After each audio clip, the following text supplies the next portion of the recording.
Doctora Correa, si nos Ya, activa. ya, Gracias. ya lo activé.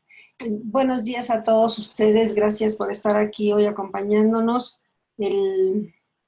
Yo sé que es un esfuerzo conectarse, que es un esfuerzo importante disponer de tiempo, pero también seguramente todos ustedes están inscritos en virtud de que vieron los objetivos, vieron el programa y saben que pueden sacar de una reunión como esta, de un seminario como este, una idea un poco más clara acerca de los problemas del dinero y acerca de los problemas del crédito y del financiamiento. Esos son los objetivos de este curso. No queremos, la doctora Girón y yo, hacer un curso dirigido solamente a nuestros alumnos, que además ya lo han recibido una y otra vez en diferentes momentos en la maestría y el doctorado, y en la licenciatura también, sino que lo que queremos es un curso mucho más amplio dirigido a estudiantes, pero también a público en general, que se inserte pues en organizaciones sociales, que esté trabajando pues para diferentes instituciones de gobierno, o simplemente que esté interesado en conocer cuáles son los fundamentos, las raíces de los problemas nacionales actualmente, y que no encuentran una respuesta lógica con la fuerza suficiente para entender por qué toda la ciudadanía nos estamos enfrentando a un terrible problema de desempleo, a un terrible problema de crecimiento de la miseria, del hambre, y no nos queda nada claro por qué el gobierno no puede hacer prácticamente nada más que sentarse junto con nosotros en un escalón en la calle a pensar si algún día habrá esperanza para nosotros. Sí. Entonces, por eso queremos hacer este curso, para difundir mejor las ideas acerca de qué es el dinero y qué es el crédito, que esté a la mano de todos nosotros, de todas las personas, el poder reconocer qué es el dinero, qué es el crédito, e ir un poco avanzando en esta importante, muy importante debate sobre la deuda, sobre el papel de la deuda, sobre el papel del crédito. Nos hemos encontrado, todo el tiempo estamos en la misma tesitura, muchísimas estudiantes de grado ya, de maestría y de doctorado en economía y en contaduría y en administración, que están convencidos de que la deuda es un gravísimo problema y que puede producir inflación y puede llevar a la quiebra a las empresas. Sin embargo, al mismo tiempo, esa misma persona un minuto después nos puede estar diciendo la importancia que las firmas, que las empresas pequeñas y medianas reciban el crédito necesario para poder desarrollar sus actividades económicas, para poder fundar sus empresas, crecer, capital de riesgo, etc. Entonces ven ustedes que todo el tiempo, pues en el discurso económico prevaleciente, vivimos esta dicotomía. El crédito es bueno y la deuda es muy mala. Lo único discutible aquí es que crédito y deuda es lo mismo, exactamente lo mismo. Entonces, el poder entender cómo se dan esos procesos de deuda, de inversión, de crédito, de financiamiento, cómo se han dado en los últimos tiempos y cuál es la trayectoria que puede nuestro país tener en el curso de los próximos años, es uno de los objetivos pues centrales de este curso. El país hoy está en una encrucijada, como lo está el mundo entero. tenemos también es este momento, pues, una encrucijada en donde o tomamos realmente las decisiones para romper estas inercias de las políticas de austeridad y empezar un proceso realmente de renovación social y económica que nos permita dar un fundamento sólido para el desarrollo, o vamos a seguir por el mismo penosísimo camino de empobrecimiento, de desestructuración de nuestras actividades, de desestructuración de nuestras actividades económicas, de pérdida de los recursos humanos tan valiosos que hemos formado, que tiene nuestra sociedad. Entonces, siendo este el momento tan importante, esta encrucijada tan significativa, por eso es que también este curso, pensamos, tiene tanta demanda y tantos participantes. Este es un curso que ya teníamos planeado, podríamos decirlo, la doctora Girón y yo, desde hace 3 años. Planeamos dar este curso porque nos parece una necesidad fundamental que se entienda el dinero y el crédito. Ahora, con la situación que viven los países, que vive el mundo entero, con mayor razón creemos que es muy importante difundir buenas ideas, sólidas ideas sobre estos temas.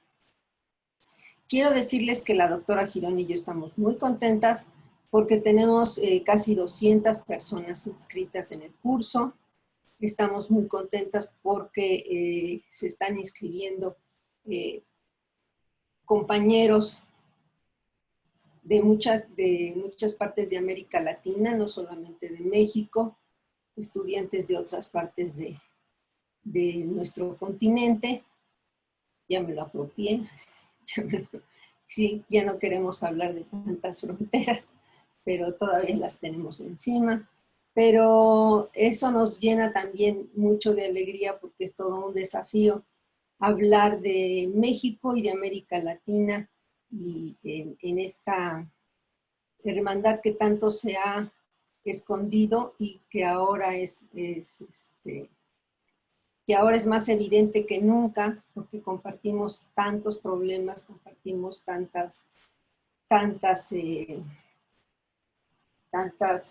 desafíos como los que siempre hemos compartido, pero que ahora se hacen muchísimo más evidentes. Y estoy pensando en, no sé, los migrantes que están llegando ahora de Guatemala, de Centroamérica, México, y que no tenemos ni siquiera la intención de intentar una solución, de intentar por lo menos enfrentar el problema de una manera digna para la vida humana. Entonces, por todo eso estamos haciendo este curso. Yo espero que todos ustedes lo disfruten muchísimo. Vamos a tener preguntas básicamente por chat. No creo que nos dé tiempo de hacer una participación más amplia. Sí, la doctora Girón y yo queremos insistirles en que este curso se va a volver a dar el año que viene y seguiremos tratando de llegar a nuevos estudiantes, a la gente joven y no tan joven, pero que tiene muchas capacidades para decidir cuál es finalmente el destino que queremos para nuestros países. Entonces, le doy la palabra a la doctora Girón, que estoy segura que está también muy contenta y muy emocionada como yo de tener este curso hoy. Doctora Girón. Sí, muchísimas gracias, doctora Correa. Pues sí, bienvenidos a todos. Realmente es un gusto tener a muchos alumnos nuestros, a becarios y a personas que realmente no están ligadas a la economía, que son de alguna manera, reciben el fracaso de la economía, ¿verdad? y que se enfrentan con problemas cotidianos resultados de las malas políticas económicas. Y por lo tanto, este curso, como dijo la doctora Correa, que está planteado desde hace 3 años, pues era un curso que en el marco de nuestro proyecto de investigación se iba a dar para alumnos que están en Puebla, en Veracruz, alumnos que están en San Luis Potosí, en Zacatecas, en Querétaro. Y bueno, pues si hay algo, un resultado feliz de toda esta pandemia, de toda esta tragedia que estamos viviendo, bueno, es el poder utilizar una plataforma, y en este caso yo agradezco a José Carlos, quien está encargado de la plataforma, miembro del Instituto de Investigaciones Económicas, que nos va a acompañar durante 8 sesiones. Tal como dijo la doctora Correa, es un curso para todos, no necesitan tener conocimientos de economía. Yo, en el caso mío, voy a tratar de bajarme lo más posible, porque los economistas somos muy dados a usar palabras para que no nos entiendan. Pareciera que ese es nuestro objetivo. O sea, decir palabras muy elaboradas para que nadie nos entienda y crean que somos muy sabios, cuando a la mera hora para implementar políticas económicas, lo que hacemos es fracturar a la sociedad. Este curso, y muy rápido lo voy a decir, está, como ustedes ya tienen el temario, la primera sesión es moneda y crédito, el debate teórico. La segunda sesión es deuda e inversión pública, el gran problema o la gran solución. Después neoliberalismo, el proyecto de dominación desde el poder del dinero y el crédito. La otra sesión es consenso de Washington, etapas y trayectoria en México. Después crisis financieras en México, reforma de pensiones y reforma financiera. Después viene el tema de crisis económica financiera 2020 y terminamos con el financiamiento para el empleo e inversión pública. Ustedes ya tienen las lecturas, casi la mayoría que están con la liga es para que los va a llevar a la revista o la financiera. Bien, todos tenemos problemas de internet, es un gran esfuerzo estar aquí. Yo, si en algún momento se baja la intensidad, me voy a cambiar de lugar. Es probable que siga con el teléfono. Ya nuestro becario Daniel Mirón también tiene el PowerPoint para seguir y que no vayamos a interrumpir. Entonces, voy a compartir la exposición para ustedes. Y bueno, pues aquí estamos. Bien, pues en primer lugar es introducción a la economía. Bien, espero que se vea muy bien, que no haya mayor problema. Y ¿qué entendemos por economía financiera contemporánea? Y también, sobre todo, es muy importante mencionar cómo, dentro de qué rama de la teoría económica nos estamos moviendo la doctora Correa y yo. Bien, a ver, ¿cómo está? A ver. Ahí está. Bien, pues hay una frase que me gusta mucho de Stanley Jevons, un economista que hizo un libro sobre dinero y los mecanismos de intercambio, donde dice que la moneda es para la ciencia económica como el cuadrado y el círculo es para la geometría. Es un motivo de estudio, y realmente la economía no la podemos entender sin lo que es el manejo del dinero. Yo voy a empezar por algo que es muy importante que lo pongamos en la mesa. Me quebraba la cabeza para ver, bueno, cómo empiezo con un tema de moneda y crédito sin decir que la economía, y todos los economistas desde que entramos a la carrera de economía, nos enseñan cosas falsas. Fíjense nada más. Lo más falso que nos enseñan es, y se define la economía como la ciencia que estudia los recursos escasos. Ese es un mito. El otro mito es que primero hay que ahorrar y después gastar. Por lo tanto, la austeridad es un principio para poder crecer. Y yo me he preguntado muchas veces, bueno, ¿y de dónde viene esa palabra de austeridad? Pues yo recuerdo que cuando era chiquita, yo estuve en una escuela católica y cuando era la Cuaresma había que hacer sacrificios y había que entrar en austeridad. Eso definitivamente es lo más falso que pueda ocurrir en lo que es la economía. No hay que ahorrar para gastar. Por lo tanto, la austeridad no es el principio para crecer. Todo lo contrario. La austeridad significa menos empleo y menos riqueza. Después, el tema que nos toca, moneda y dinero y moneda. Aquí tenemos un problema con el lenguaje, porque por ejemplo, en los textos en inglés de los clásicos economistas, pues se usa money, pero al convertirlo en español tenemos dinero y moneda. Y en inglés no usamos, cuando estamos hablando de la moneda como un concepto abstracto, no estamos diciendo coins. Entonces, eso lo vamos a ver. Y después, lo más falso que hay es la metáfora de Milton Friedman, que es que el dinero cae desde el helicóptero. Yo recuerdo que leí esta ya grandecita en un sabático en la Universidad de Missouri, Kansas City. Estuve con Randall Wray y Jan Kregel, y me tocó en la clase de los estudiantes de doctorado leer el artículo de Milton Friedman con el que le dan el premio Nobel. Y efectivamente, o sea, dice que el dinero cae desde el helicóptero. O sea, ustedes imagínense un helicóptero que va tirando dinero a lo largo de la ciudad de donde ustedes viven. No, esto es totalmente falso. Entonces, vamos a ir viendo. Yo voy a tomar, porque la clase es un debate teórico, voy a tomar algunos esquemas que no sé si les dio tiempo de leer, del libro de Marc Lavoie, y pero voy a pasarlos rápido por lo mismo de que estas pláticas son para las personas que no son economistas. Y los que son economistas o tienen algunos conocimientos de economía, pues se los dejo para que se cuestionen de todo lo que les han enseñado en lo que llamamos la ciencia económica. Bien, pues allí tenemos las monedas.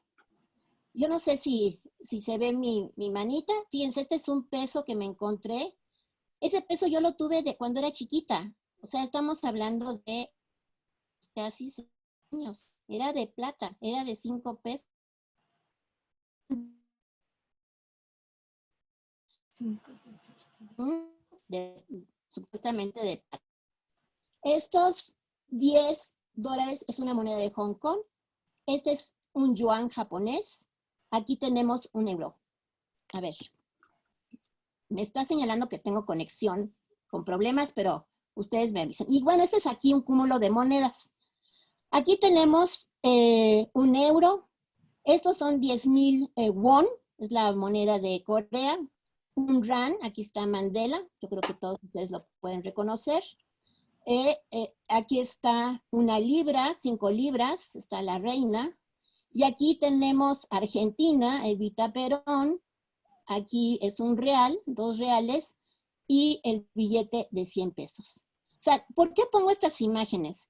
Bueno, pongo estas imágenes porque definitivamente ese concepto de moneda y este concepto de los billetes es un concepto abstracto que lo que nos está indicando es una construcción social por medio de la cual intercambiamos, pero al mismo tiempo el dinero es un acto de confianza.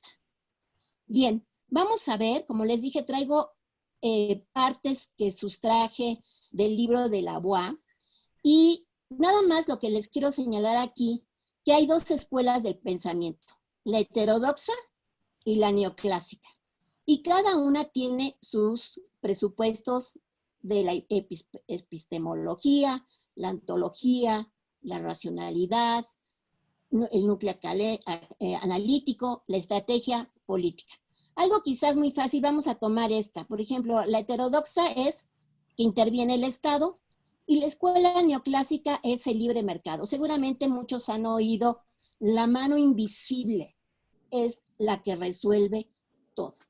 Es el mercado. O sea, todo lo va a resolver el mercado. Bueno, desde el punto de vista de la heterodoxia, no. Es el Estado el que interviene en la economía y es el que procura el crecimiento, ¿sí? La heterodoxa, ¿qué tal? O sea, la economía, pues es global. O sea, todo lo que nosotros tenemos que pasa, vamos a decir, en la cocina, es resultado de lo que está pasando a nivel mundial.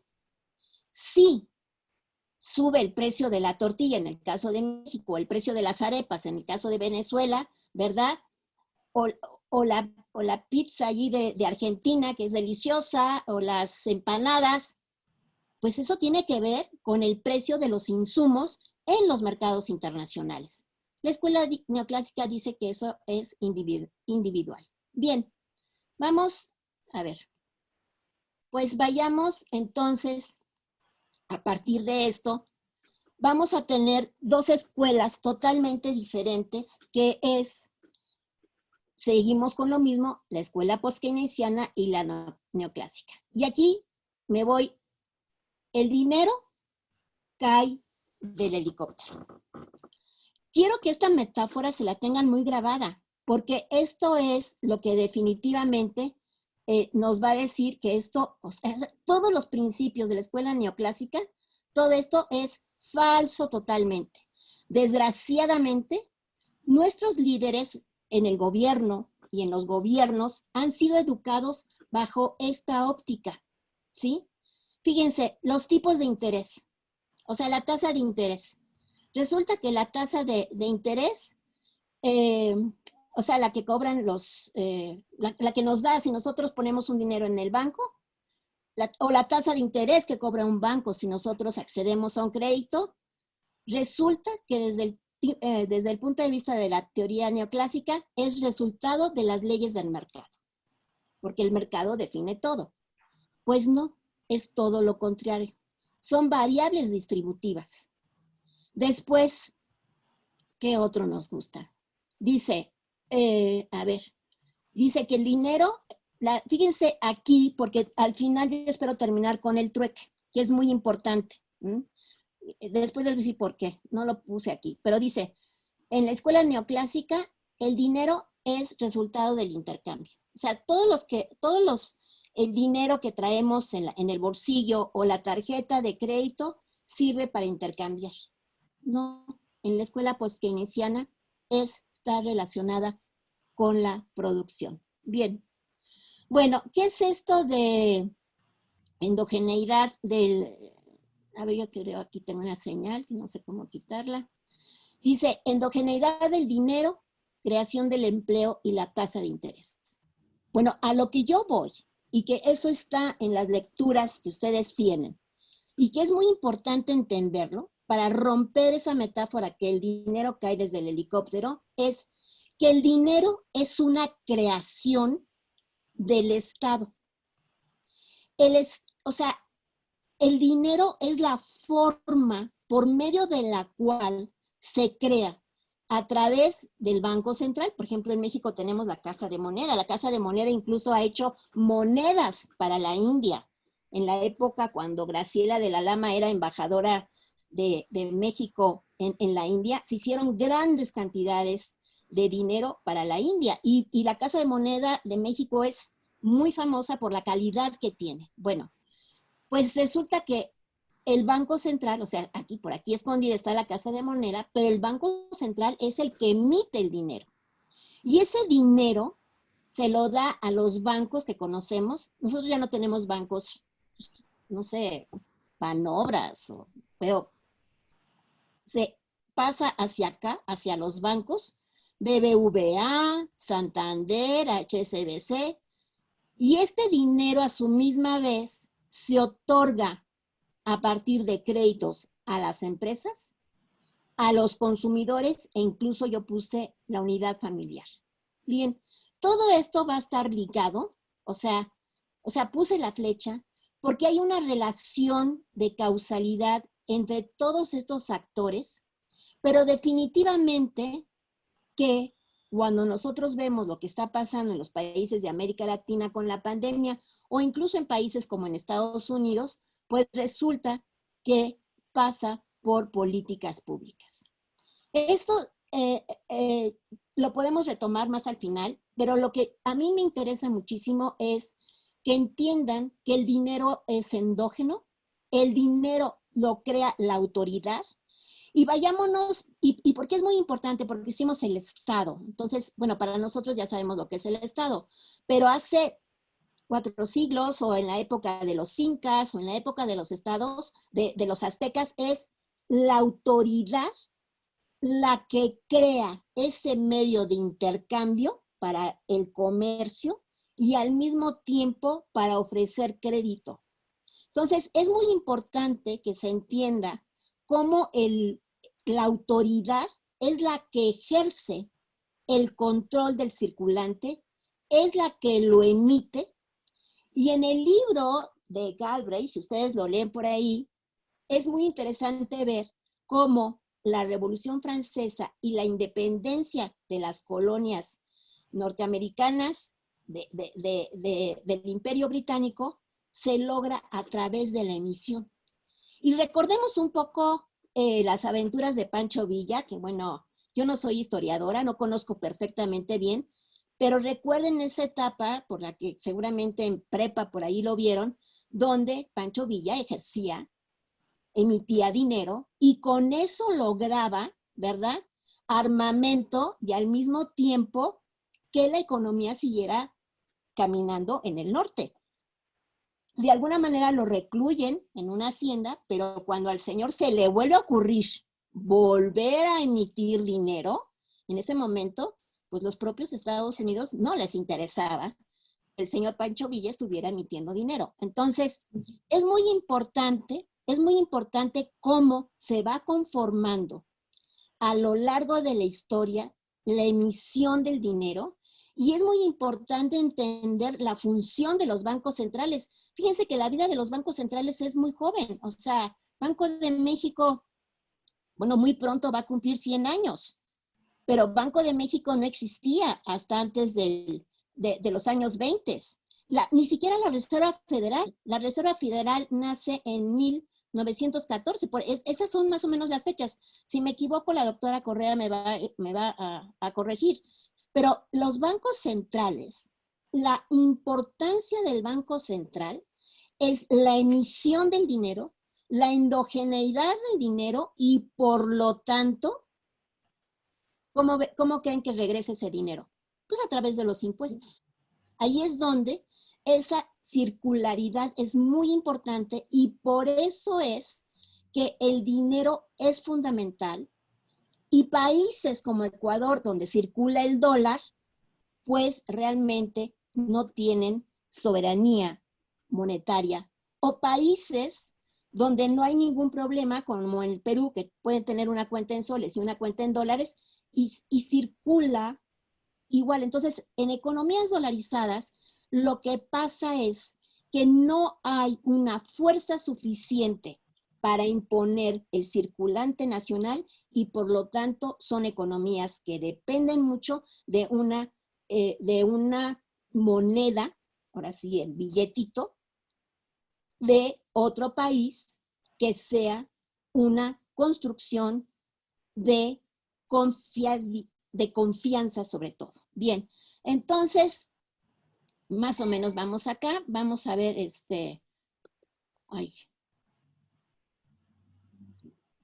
vamos a ver la siguiente.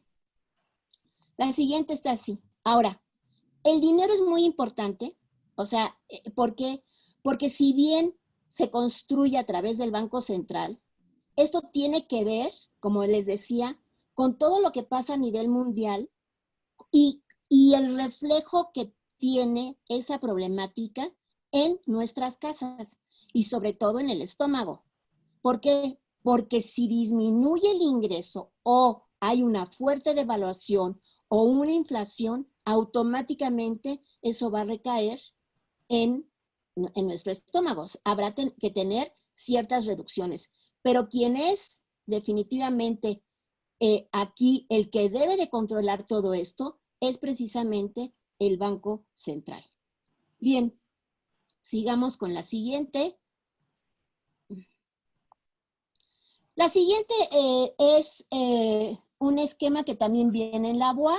No lo voy a explicar, esto sería más bien de tarea para los que son economistas. Está muy bien delineado todas las corrientes que vienen de los autores neoclásicos y las corrientes que vienen del pensamiento heterodoxo, pero yo voy al siguiente, que son los principios poskeynesianos significativos. Esto lo vamos a ver, todo esto lo vamos a ver a lo largo del curso, pero algo que a mí me interesa muchísimo, porque eso tiene que ver con el dinero, es el principio de la demanda efectiva. Esto va a ser muy importante, porque cuando tenemos un problema de crisis, el Banco Central cumple un papel de empleador de última instancia. Se le llama que cumple un papel de prestamista de última instancia porque es el que salva de alguna manera a los grandes bancos, pero el Banco Central, su función es principalmente de creación de empleo. Bien. Por lo tanto, a ver, vamos a ver las funciones del dinero. Bueno, ya sabemos que nosotros tenemos monedas, tenemos billetes, tenemos tarjeta de crédito, se habla del Bitcoin, ¿no? De monedas, criptomonedas, etcétera. Pero en sí, lo que nos refleja este equivalente general, que pueden ser las monedas que les enseñé, que todos conocemos, pero pueden ser las pepitas de oro, pueden ser instrumentos de cobre, puede ser el tabaco, como lo menciona Galbraith en el libro del dinero. O sea, puede ser un instrumento que controle el Estado para poder jugar su papel en la producción y en la reproducción, ¿verdad? Y que por lo tanto, volvemos a lo mismo, la moneda representa, fíjense bien, un espacio económico, político y social.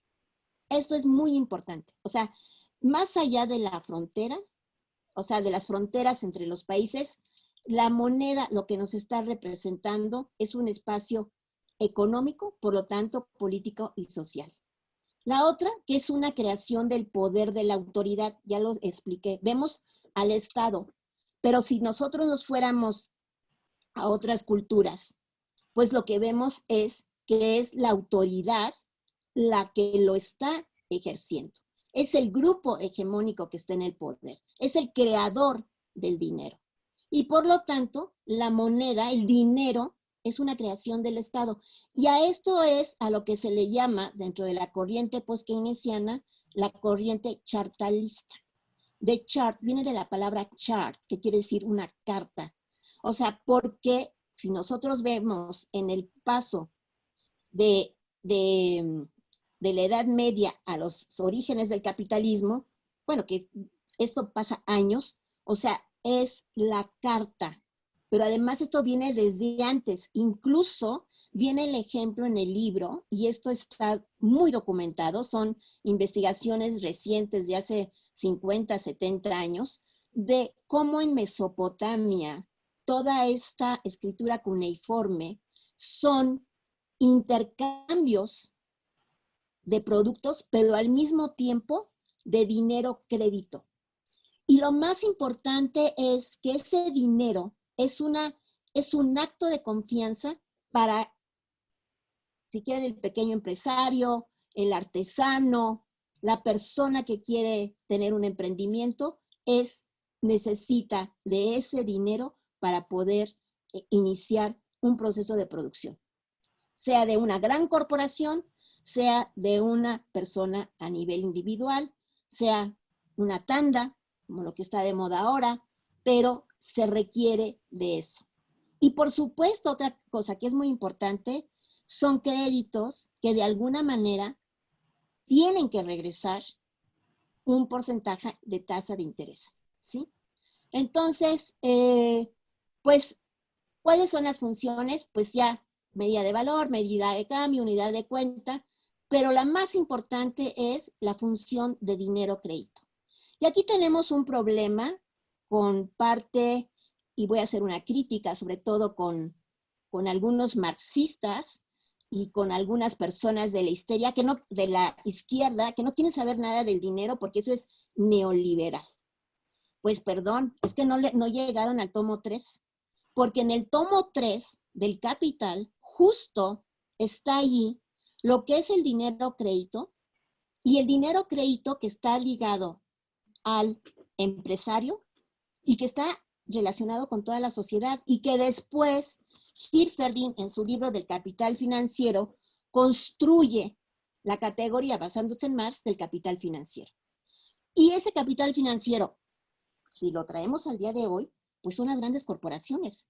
Y son grandes corporaciones financieras, que son los grandes bancos, que conocemos las imágenes, pero son también los inversionistas institucionales, como fondos de pensiones y demás, pero al mismo tiempo son las grandes empresas. O sea, hay una gran fusión entre lo que es el capital corporativo, capital financiero o el Money Manager Capitalism, que es la construcción que hace Minsky. O sea, pero eso lo tenemos que ver.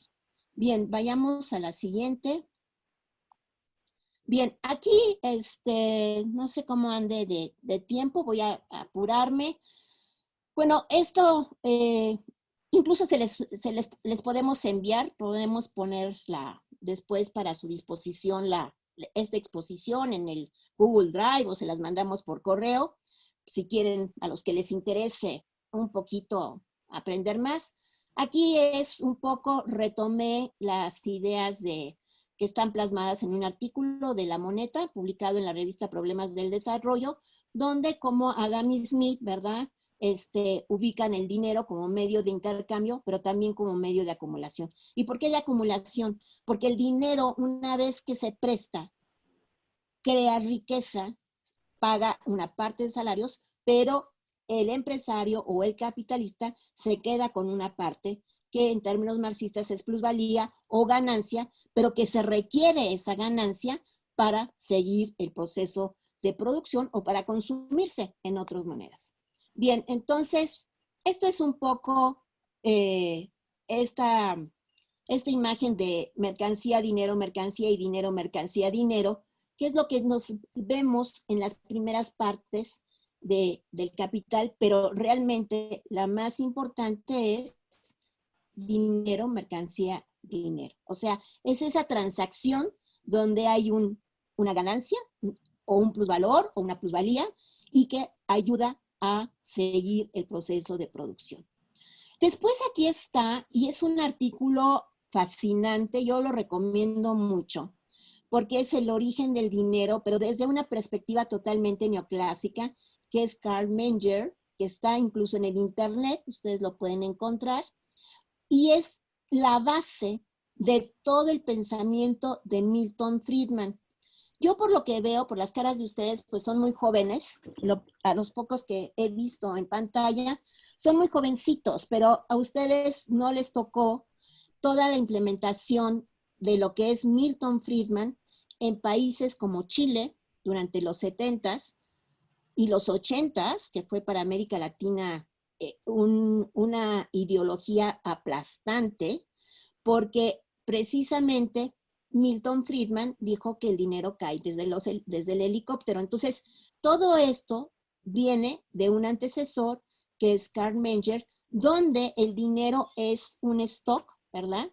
Sirve para intercambiar y por lo tanto, como el dinero cae desde el helicóptero, hay que abrir las fronteras, hay que privatizar las empresas públicas porque son corruptas, y entonces, por lo tanto, hay que abrir al capital extranjero. Entonces, el dinero, pues, definitivamente no lo está creando lo que es pues, lo que viene a ser el Estado, el Banco Central, sino que hay que abrir a la inversión extranjera directa y a la inversión extranjera indirecta las puertas. Bien. Aquí viene el acercamiento chartalista, que es dinero, creación del dinero. Esto está en unos artículos que vienen desde finales del siglo XIX y principios del XX. Y uno de los artículos más interesantes es donde el MAP, donde reconstruye este origen del dinero crédito y la importancia del dinero crédito ya en un capitalismo ya más, yo diría, más asentado, que es el siglo XIX y principios del XX. E incluso, si ustedes tienen acceso al libro de Hilferding, El Capital Financiero, que es, yo creo que es la peor traducción que han hecho del libro. Si ustedes lo leen, no se sientan mal. Espérame, yo te lo doy. No vale la pena ni siquiera, bueno, o sea, creo que hasta está en internet, pero pésimamente mal traducido. Pero lo poquito que logra uno entender es que, por ejemplo, NAP, que viene de esa construcción de que el dinero viene, sobre todo las transacciones de los billetes, es a través de una carta de confianza, o sea, es un acto de confianza. Bueno, definitivamente eso va, de alguna manera, allí se dispara, o sea, crea problemas con Hilferding, porque Hilferding dice, no, es que hay que ver el valor. Y efectivamente, por eso les digo que la construcción de la moneda es muy importante porque es una abstracción social.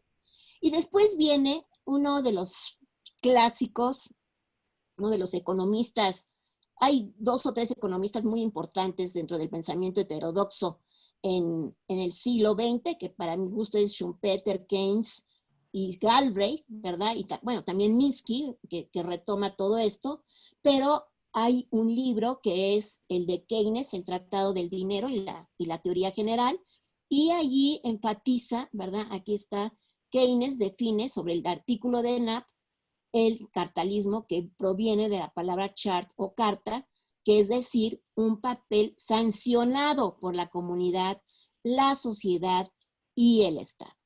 Entonces, esto hay que entenderlo muy bien porque causa mucha gracia cuando hay crisis y que, bueno, la crisis desde el 94-95, es que hemos pasado por tantas crisis, bueno, y los jóvenes pues ya pasó a la historia, pero quienes hemos vivido las crisis desde los 70s, 80s, 90, 2001, 2007, 2008 y la actual, pues tenemos un problema porque definitivamente se nos olvida por completo que podríamos encontrar otra moneda. Y entonces yo recuerdo cuando la crisis de Argentina, 2001, que sale el patacón.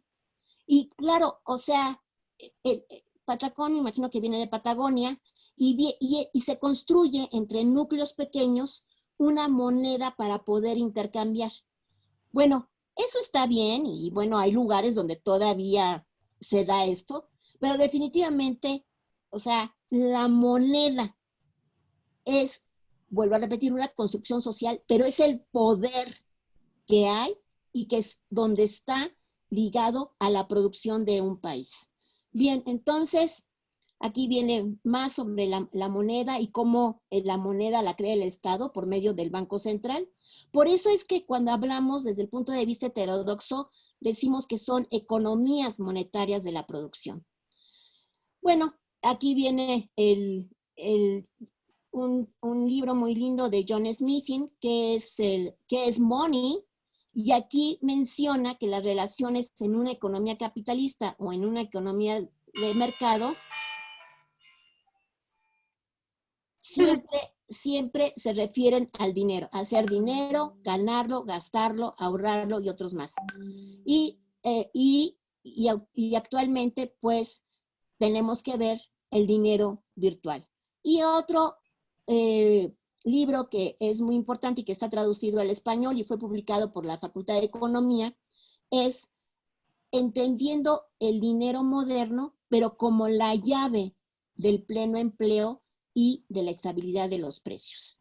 Entonces, vamos a tratar ya de ir terminando.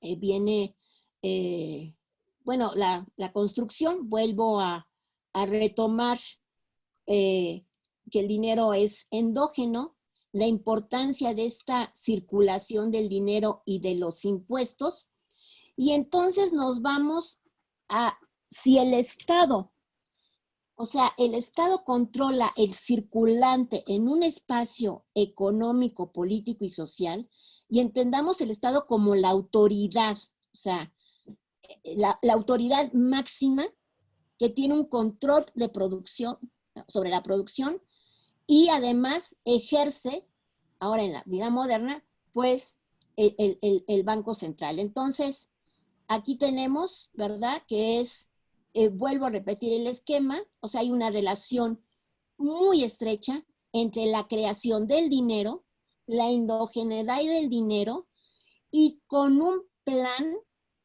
de creación de empleo, que es muy importante la creación de empleo, y por lo tanto, si nosotros nos vamos a un proceso de austeridad, pues eso afecta automáticamente las esferas de la vida social. No sé qué pasó allí, pero bueno, entonces aumenta, no sé si se hizo más grande, pero no lo voy a poder manejar ahorita, pero esto, yo terminaría con esto porque definitivamente si el Estado es el responsable de la creación de empleo, definitivamente que no puede, ¿verdad?, estar con políticas de austeridad.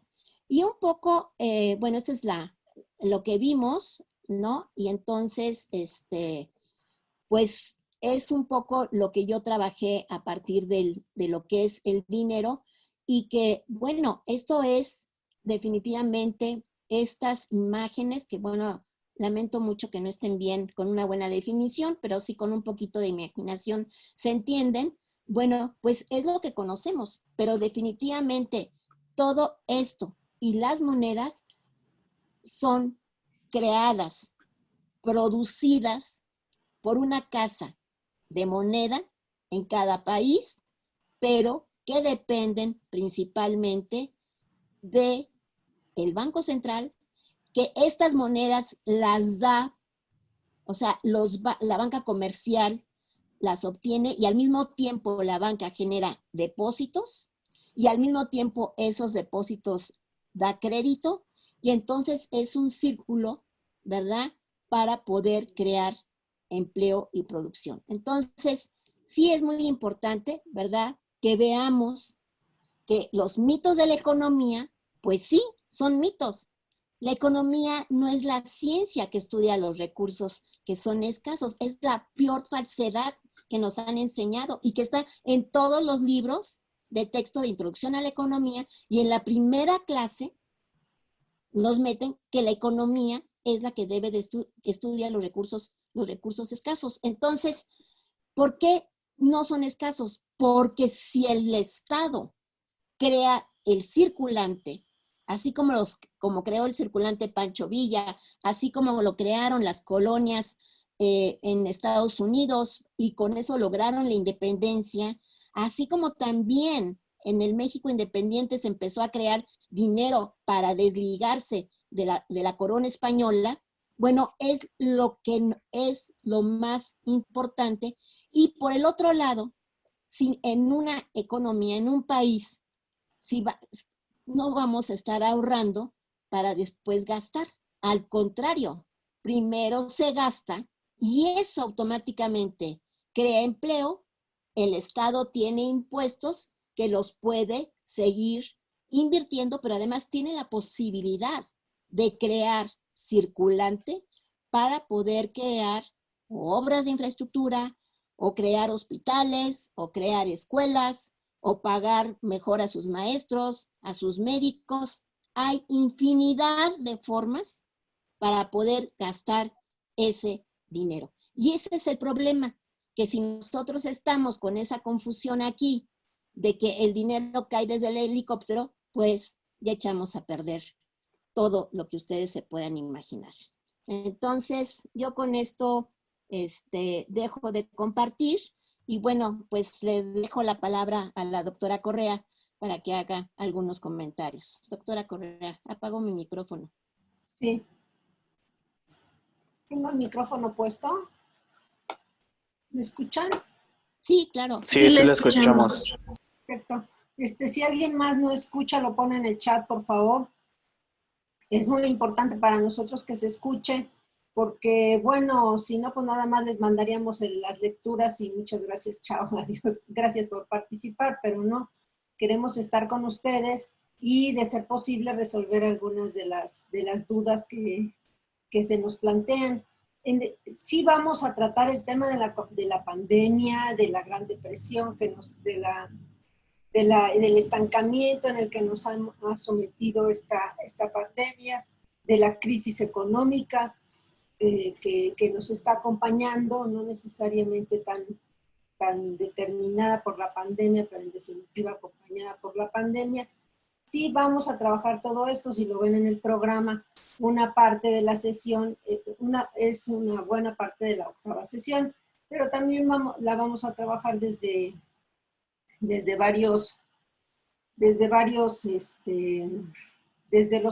otros temas, como el próximo, por ejemplo, sobre el gasto público. Yo creo que ahorita lo que es muy, muy, muy, muy importante que les quede claro a todos los participantes, chicos, medianos y grandes, estudiantes o no estudiantes, son los mitos de la economía y el dinero con los que empezó la doctora Girón, y que me parece que es fundamental.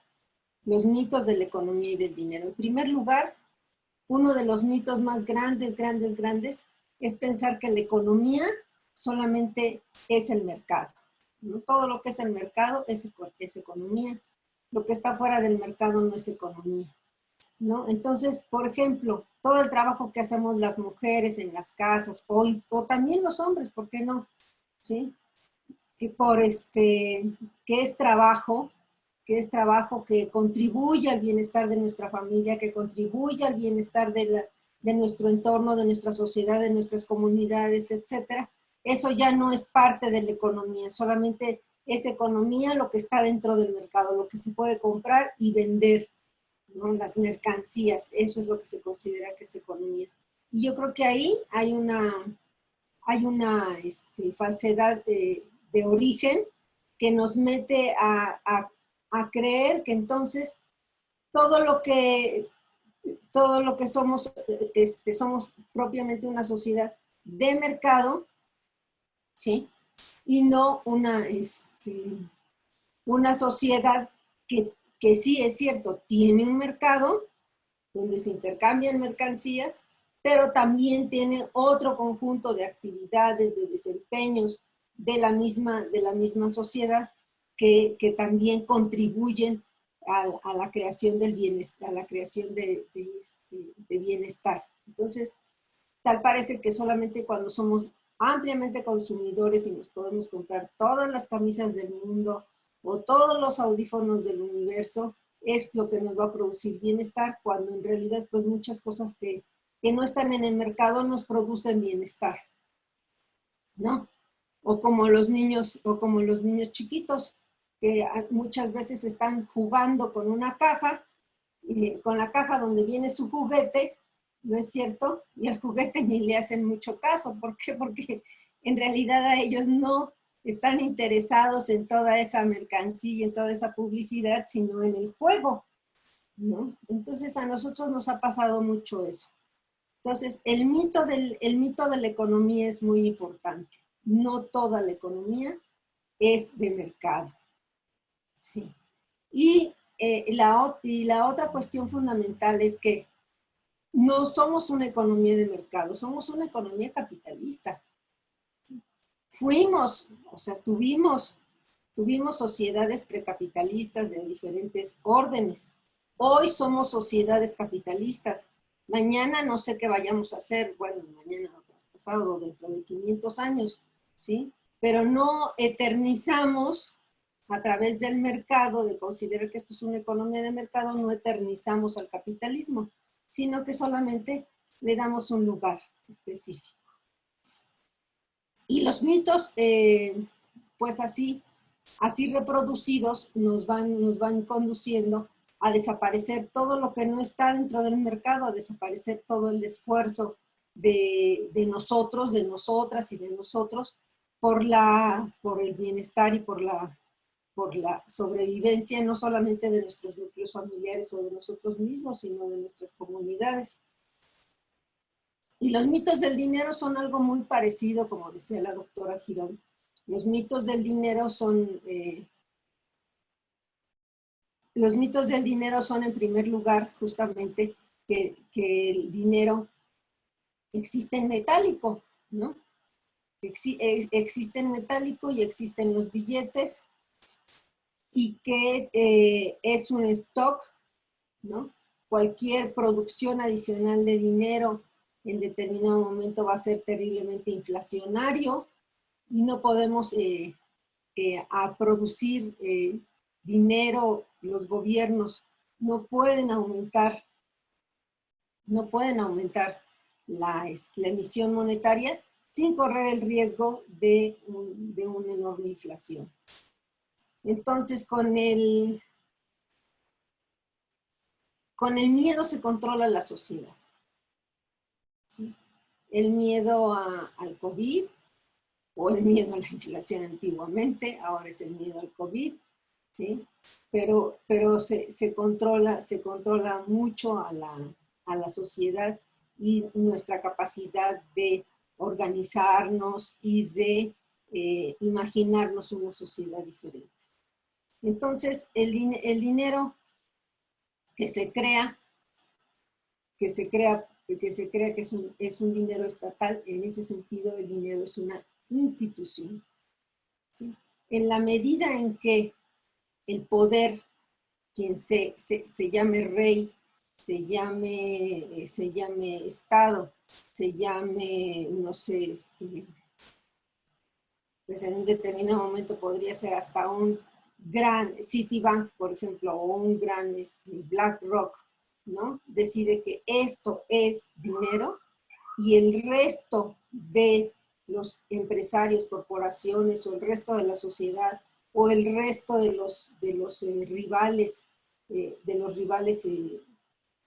en la lucha por la tierra o por el imperio, lo aceptan como dinero, bueno, pues entonces eso es dinero, porque es una creación institucional. ¿Sí? Es una creación institucional que en el capitalismo, en las sociedades modernas capitalistas, es una creación del Estado. Y eso es una parte muy importante. Es una creación estatal. El otro gran mito, pues, entonces, es si vamos a generar inflación, si se ponen a crear todo el dinero del universo, bueno, ¿qué va a pasar con la inflación? Pues hemos podido ver que el dinero no crea la inflación, los que crean la inflación son los productores. Lo hemos podido constatar en los últimos 40 o 50 años. Lo que crea una modificación en las estructuras de precios y una elevación de los precios, pues son justamente aquellos que pueden crear los precios, que pueden crear el dinero, que pueden crear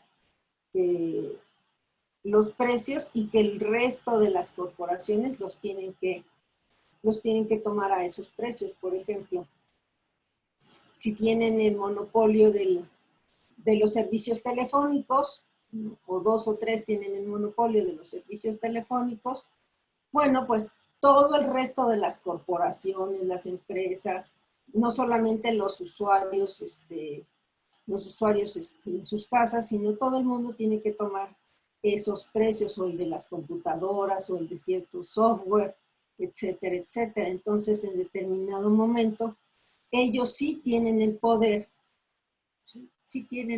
sobre el mercado de crear los precios de sus propias mercancías y en ese sentido, además, de empujar los precios de muchas otras mercancías en su entorno. Sí. Entonces, el dinero, y volvemos a los mitos del dinero, el dinero por sí mismo no crea inflación. Lo que crea inflación, justamente, son aquellos productores que se les conoce como market makers en Estados Unidos, o aquellos productores que están justamente en posición de vender, de que no disminuya su demanda y vender todo lo que quieran a ese precio o incluso más, ¿no? Ese mito del dinero también se acompaña del mito de que el dinero es un stock. ¿sí? Y de que el dinero existe y de que también es necesario el ahorro para la inversión. En América Latina hemos sufrido muchísimo todo este mito, que viene desde muy atrás y se nos ha repetido cientos de veces, justamente en relación a que América Latina necesita ahorrar para poder invertir. Y como somos sociedades que no ahorramos, ¿sí? Porque somos, obviamente porque somos muy irresponsables, ¿no? No es porque no tengamos dinero ni no tengamos ingresos, no es porque haya una pobreza gigantesca, no, no, no. Es por la irresponsabilidad de la población de que no quiere ahorrar y le gusta ser manirroto. Entonces, claro, por supuesto, entonces tenemos que abrir las economías latinoamericanas al crédito externo. Con ese mito de la escasez de ahorro, hemos dado entrada justamente a todo ese proceso de endeudamiento de nuestras economías, que nos ha llevado casi pues muchísimos años un conjunto de crisis financieras como las que la doctora Quirón ha estado mencionando claramente. Entonces, el dinero es una creación del Estado, en ese sentido es una institución, ¿sí? Es una institución que eventualmente puede ser, ¿cómo se dice? Puede estar creando los espacios necesarios para la prosperidad de la sociedad, o puede ser una institución que se está desgarrando en sí misma, destruyendo y no cumpliendo con las funciones esenciales para las cuales fue creada y opera. Sí, eso también es muy importante, porque eso querría decir que el dinero, por muy bien que nos caiga y todos queremos tener dinero, por favor, pues nada, muchas veces es un dinero moribundo, vamos a llamarlo así. El mismo Galbraith nos lo dice por ahí, ¿no? La preferencia que eventualmente tenían en la antigüedad por el oro, porque se consideraba que podía mantener su valor por más tiempo que otro tipo de mercancías, o de manera moderna, el dinero en billetes, o el dinero simplemente en la tecla de una computadora, ¿no? Entonces, en ese sentido, el dinero institucional no necesariamente es un dinero que no muere, más bien es un dinero que sí muere. Sí, es un dinero que sí muere, y eso lo vamos a ver en el curso mismo, en las próximas sesiones, cuando veamos algo del acercamiento de los circuitistas al tema del dinero. ¿Sí? Como ven ustedes, aunque el dinero es muy importante y ha sido, bueno, es uno de los debates económicos más importantes, no nos podemos poner de acuerdo respecto respecto del dinero. Los economistas no vamos a avanzar hacia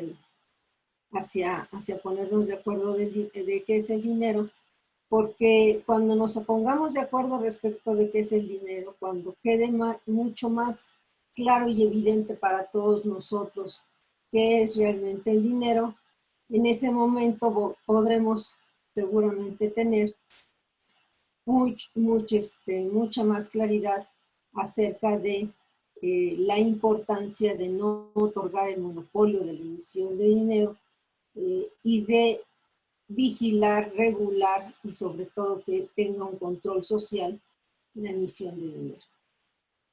Es cierto, y hay que decirlo también, que es muy importante, ¿sí? El dinero como institución, también es cierto que los gobiernos, los estados, a partir especialmente del siglo XX, pero desde antes en algunos otros países, como el Reino Unido, los estados otorgaron concesiones para que no solamente el Banco Central tuviera el monopolio de la creación de dinero, sino que también participaran los privados a través de los bancos comerciales. Entonces, ya lo decía la doctora Girón, los bancos comerciales también son creadores de dinero, también están creando dinero.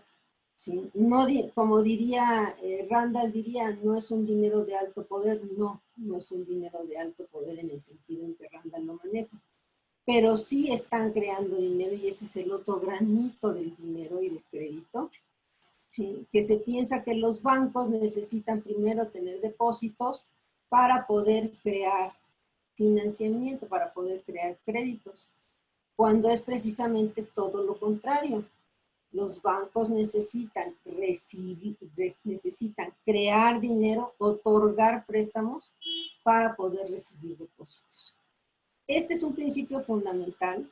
Todos estos principios que les estamos diciendo, toda esta lucha contra los mitos de la economía neoclásica que se ha venido dando desde el post-keynesianismo institucionalista, todos estos mitos que se manejan en la literatura económica y que están por igual permeando a la izquierda y a la derecha, que están por igual permeando a los historiadores, a los economistas, a los abogados, a los contadores, etcétera, ¿sí? Que se venden en todos los periódicos todos los días. Todos estos mitos de los que estamos hablando, que son fundamentales para ocultar la verdad del dinero.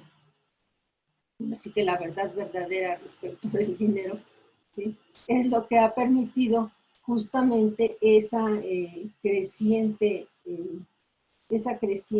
explotación pues, de los trabajadores, pero básicamente ese mito acerca de que nuestras sociedades no pueden crear mejores condiciones de vida, mejores condiciones para la satisfacción no solamente de nuestras necesidades, sino también de todas nuestras preferencias por la creatividad. ¿Sí? Genial. Entonces, es eso, y ya la voy a terminar aquí para poderles dar he estado viendo las preguntas, y están muy dispersas, muy diferentes. Y el otro gran mito, pues, es pensar que los bancos comerciales dependen de los bancos centrales, ¿no?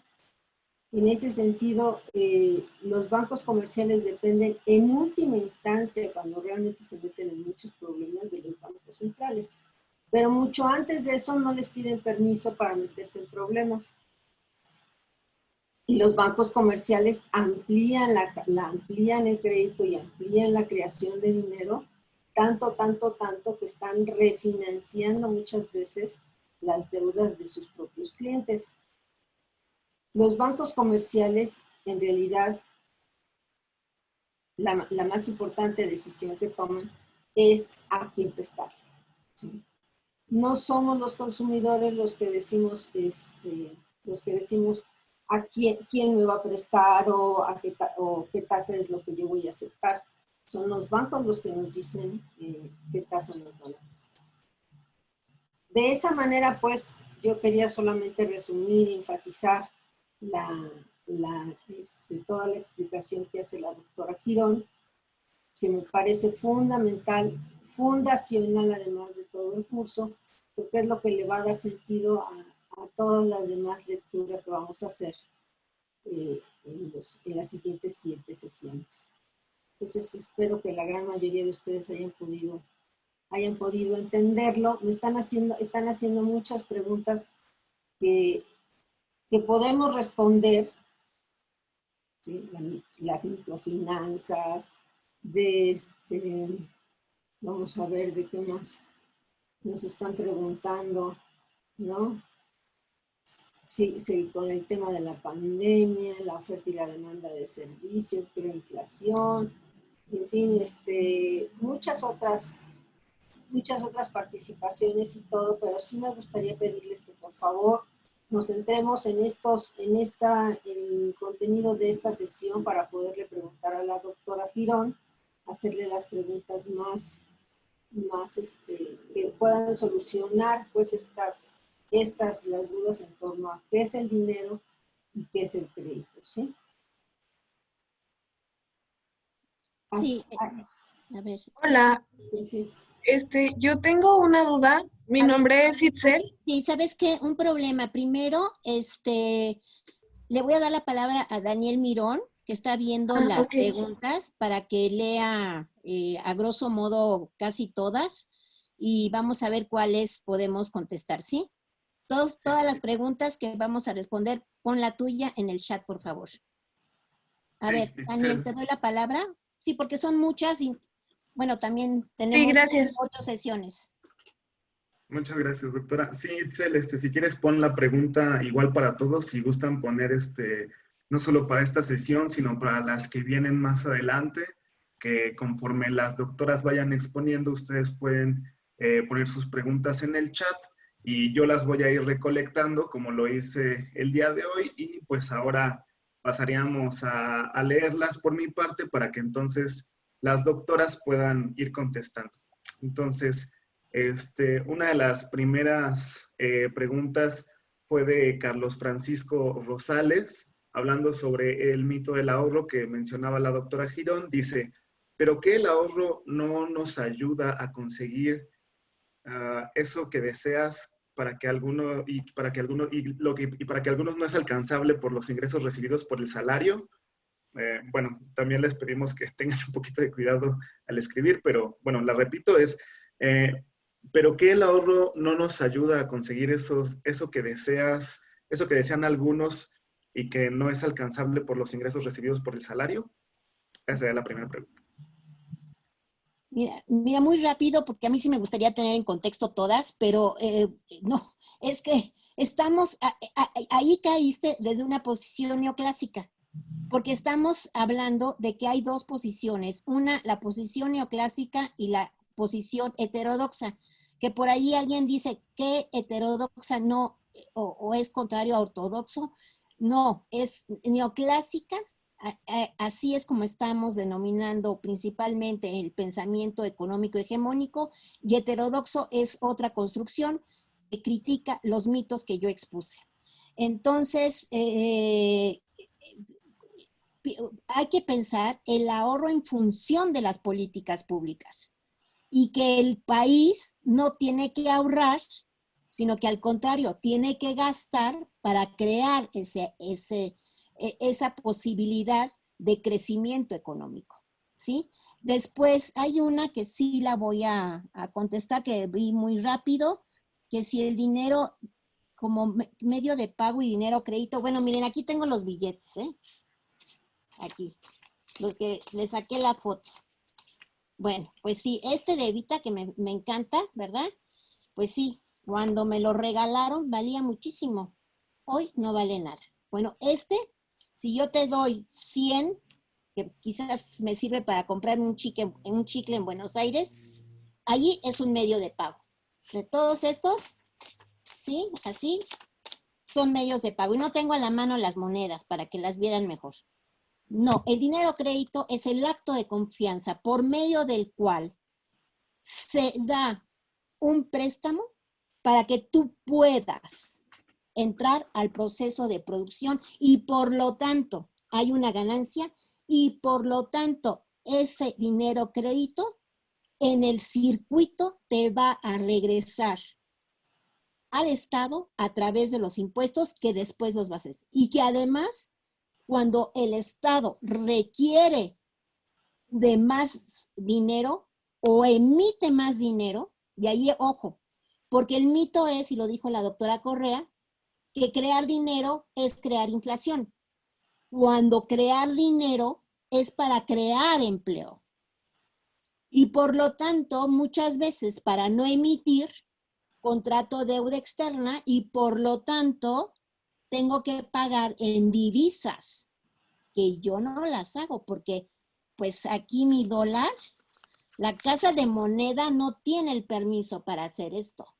Para que yo tenga como país pagar eso, mis deudas, tengo que ejercer una política de exportación muy fuerte para que con esas divisas pague yo lo que le debo a los fondos de pensiones o Fidelity, como fue en su momento en la crisis del 94. Pero sigamos con más. Hay unas muy interesantes. Sí, Y léete casi todas. Si me permites un minuto nomás rápido de Carlos de Rosales y su ahorro. Sí. Lo que quisiera decirles a Carlos es que, Carlos, recordemos todos nosotros, si queremos un refrigerador, pues vamos a la venta nocturna. ¿Y eso qué es? Crédito.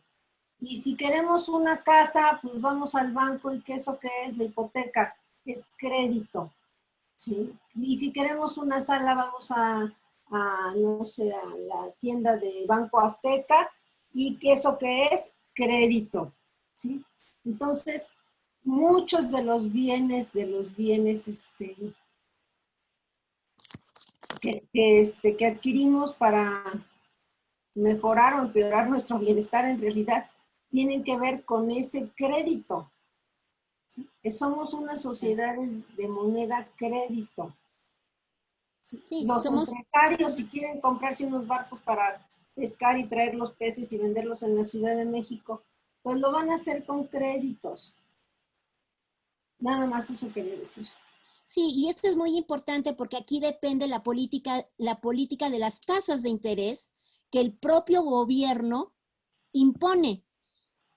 Si ustedes, los que tengan una cuenta o si tienen algún familiar que tenga una cuenta de ahorro, van a ver lo que cobra el banco por poner a plazo un dinero, no solamente lo que supuestamente te otorga de tasa de interés, más el impuesto que lo jala el gobierno. Entonces, esto definitivamente, nuestras políticas no han ayudado mucho al desarrollo. En Estados Unidos hubo una época después de la Gran Depresión, Fannie Mae y Fannie Mac, estas instituciones de crédito permitieron la llamada American Way of Life, donde cualquier persona podía acceder a un crédito con tasas de interés muy bajas. Las tasas de interés que, por ejemplo, simplemente, y me estoy saliendo un poquito del tema, ahorita la Reserva Federal de Estados Unidos está cobrando casi tasas de interés cero. En México la tasa de interés es mucho más alta. Y entonces, ¿por qué es que tenemos tantas reservas? Ay, con la crisis que tenemos, no hay empleo, la economía medio parada y las reservas siguen creciendo. Pues porque Banco de México está cometiendo un grave error en atraer capitales para mantener un tipo de cambio 21, 22 y por ahí se acerca a 23, teniendo esas grandes reservas que por el otro lado, cualquiera que sabe un poco de economía sabe que tiene que sacar ese dinero. Y las empresas tienen que sacar ese dinero y hay un flujo de capital hacia el exterior de organismos o empresas o familiares, personas, qué sé yo, que está saliendo por el otro lado. Y eso es lo que está manteniendo el tipo de cambio y eso es porque México tiene las grandes reservas. Pero bueno, sigamos con las, a ver, dice, hay otras, Daniel, por favor.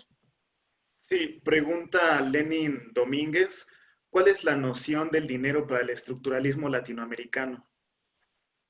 A ver, la que sigue, a ver, esa la contesta la doctora. Dice, ¿qué sucede cuando esta es una pregunta de Eric G. Enamorado, ¿qué sucede cuando el propio Banco Central, Banjico, hace un recorte al circulante?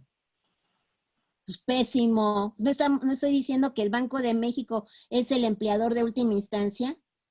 O sea, a la hora de restringir el circulante, no da posibilidades de mayor empleo. ¿Cuál sigue más?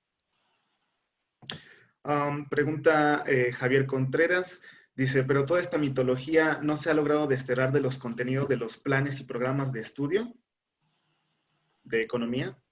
No. Seguimos con lo mismo.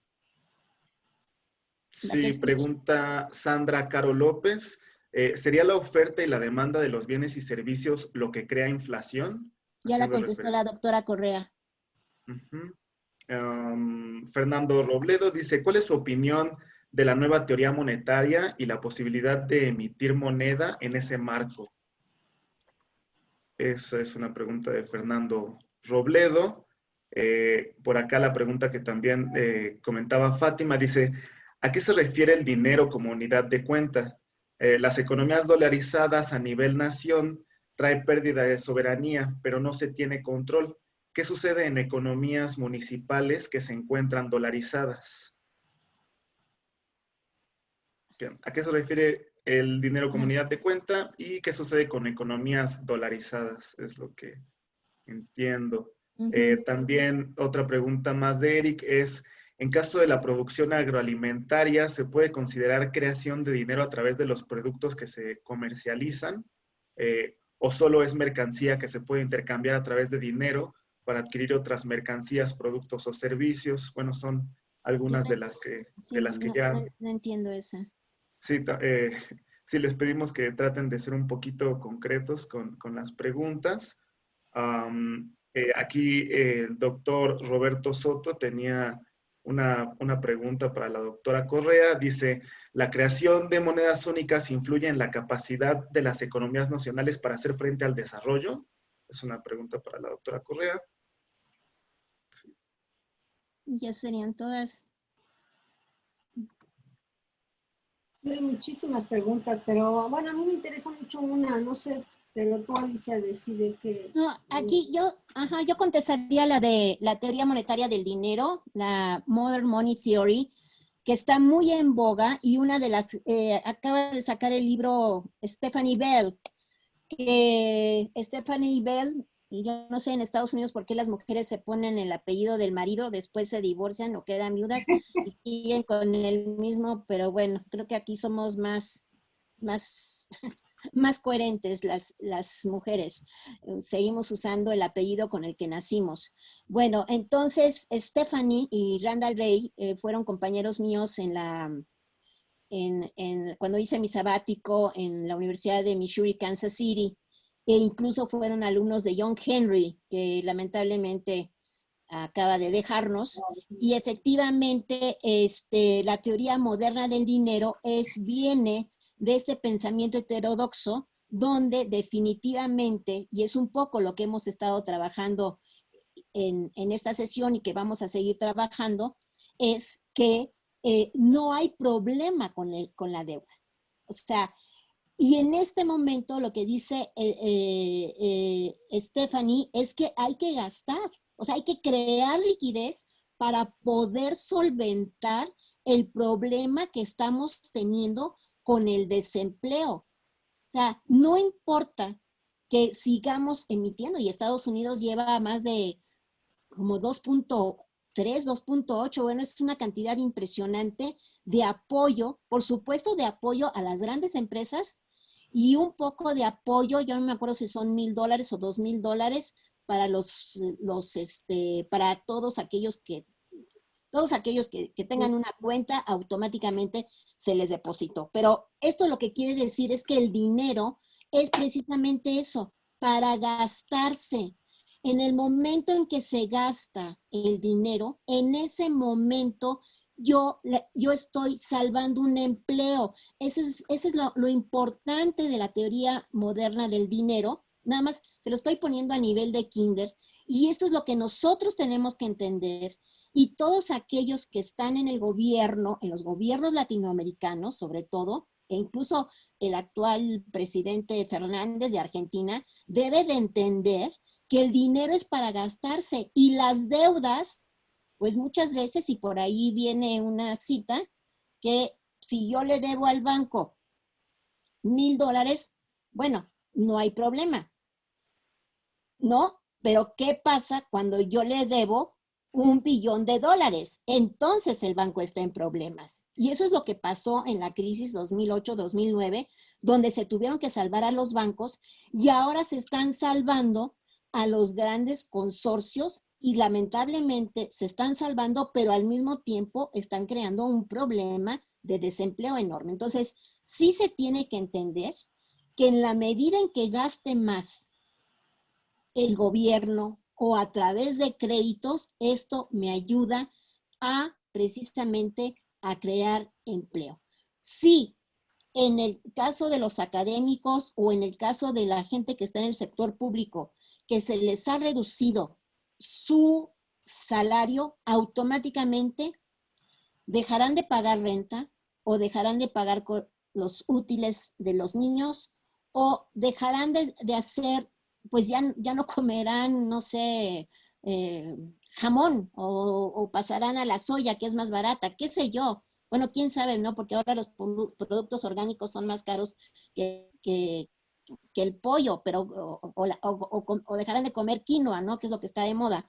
Entonces, o harina sin gluten. Bueno, todo eso me crea un problema de desempleo. Y lo más importante de la teoría moderna del dinero es gastar para crear el empleo. Ese es, yo diría que es el corazón más fuerte, más importante, pero no sé, Eugenia, si tú quisieras, ¿hay otras más? Sí, y hay varias más. Yo lo que quisiera es un poco este tema de la reserva de los bancos comerciales, de la reserva del Banco Central.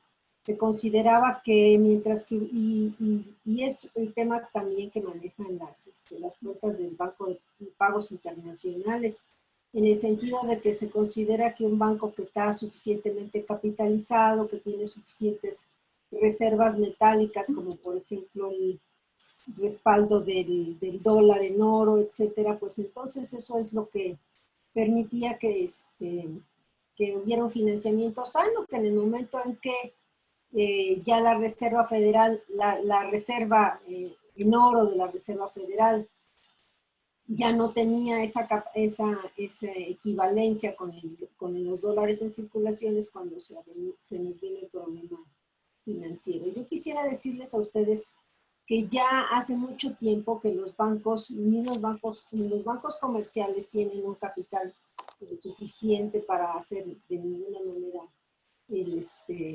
respaldo de su crédito, ni tampoco los bancos centrales tienen los recursos necesarios para hacer frente a la solvencia del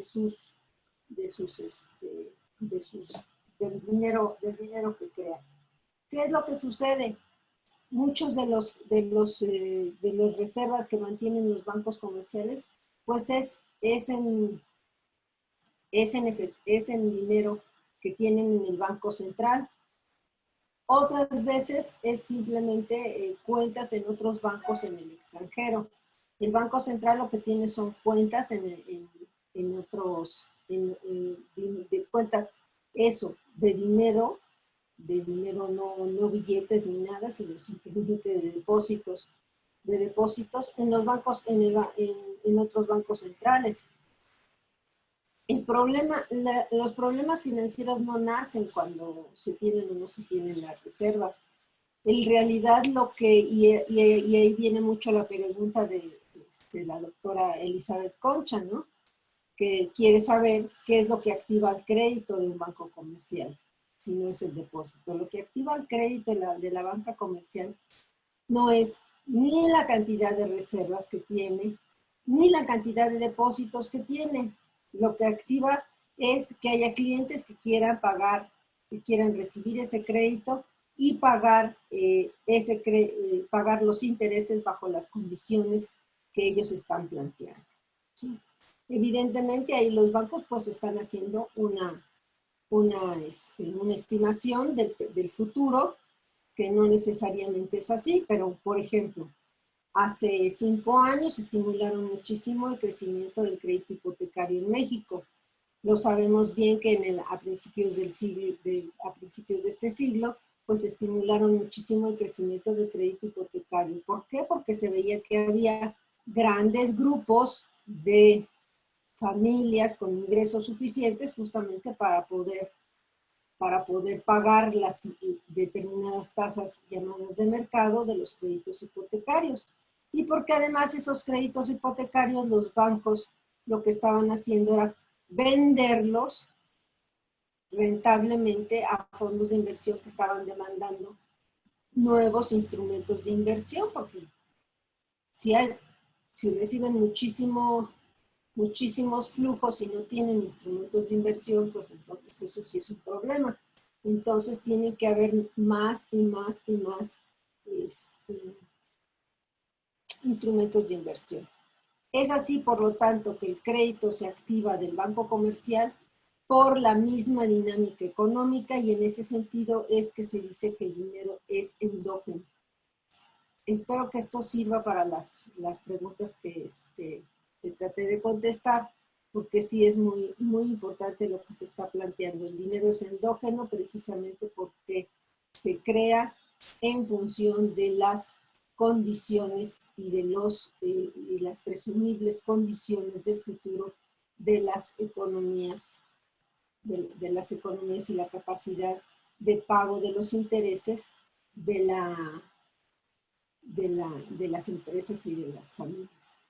Sí. Es muy importante cuando yo subrayo de pago de los intereses, porque no crean que los bancos están muy interesados en que les paguemos todo el dinero que les debemos.